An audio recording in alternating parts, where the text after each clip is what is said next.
Капитан сборной Аргентины по футболу Лионель Месси больше не будет выступать за национальную команду. Об этом решении он сообщил в воскресенье после поражения в финале Кубка Америки. Встреча с командой Чили завершилась ничьей 0-0 в основное и дополнительное время. В серии пенальти чилийцы были сильнее сборной Аргентины. Сам 29-летний Месси свою попытку не реализовал.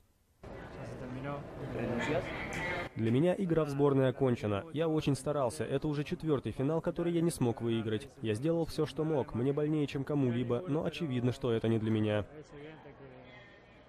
Для Месси это был 3-й финал подряд, в котором он не смог вывести национальную команду в чемпионы, и 4-й в его карьере. В финале чемпионата мира 2014 года аргентинцы уступили Германии, а в 2015 в финале Кубка Америки команде Чили. Месси играет за сборную Аргентины с 18 лет и является ее лучшим снайпером. На счету футболиста 55 голов.